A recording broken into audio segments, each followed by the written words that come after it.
পেহেলগাঁও, এই রাস্তাটা পেহেলগাঁও ছিল, আমার মনে নেই। 1 বছর মানে আগের 2023-এর মার্চে গেছি, 2024, এটা 2024-এর আগস্ট মাস, আগস্ট, হ্যাঁ আমি পোস্ট করব।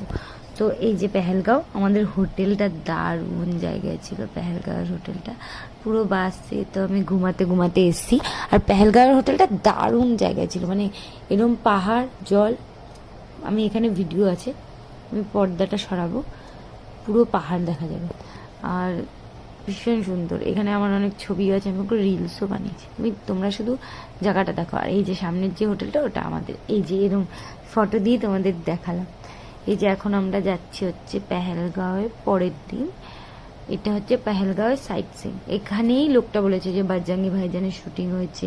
ও আরেকটা কথা, যখন আমরা শ্রীনগর থেকে পেহেলগাঁওতে আসছিলাম তখন একটা মসজিদ ছিল, ওই যে বজরঙ্গি ভাইজানের গান ছিল একটা, কি ভরদ চোলি মেরি, ওই গানটারও মসজিদটা ওখানে আসার পথে দেখিয়েছিল।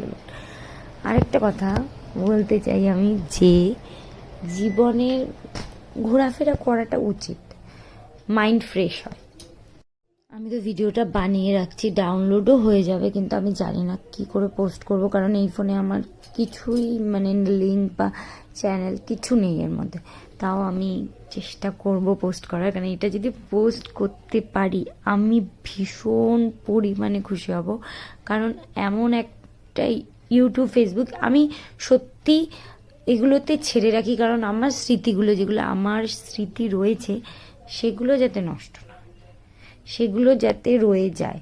হ্যাঁ, অ্যাকাউন্ট ডিলিট হয়ে গেলে কি হবে, অ্যাকাউন্ট ডিলিট হয়ে গেলে আর তখন নষ্ট হবে, কিন্তু ফোনে সব সময় রেখে দেওয়া তো সম্ভব হয় না। কিন্তু এমন এমন জায়গা হয় যেখানে রেখে দেওয়া যায়, আর আমি ঠিক করে সেই জায়গাগুলো জানি না। তো কম্পিউটার, ল্যাপটপে হয়তো রেখে দেওয়া যায়, এবার আমি কোনোদিনও রাখিনি। আমি ফেসবুকে পোস্ট করে দিই বা ইউটিউবে পোস্ট করে দিই, এতেই হয়ে যায়।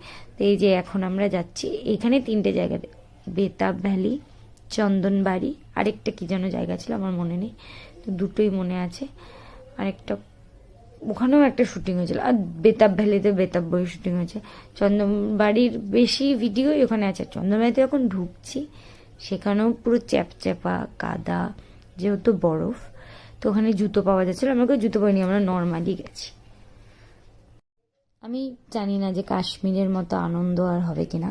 তো এখানে আমি একটা তোমাদের ছোট্ট স্টোরি বলবো। এখানে আরেকটা জায়গাও আমরা যাব লাস্টে।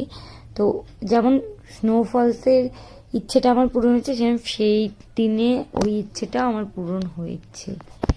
তো মানে আমার ভীষণ ভালো ট্যুর ছিল কাশ্মীর।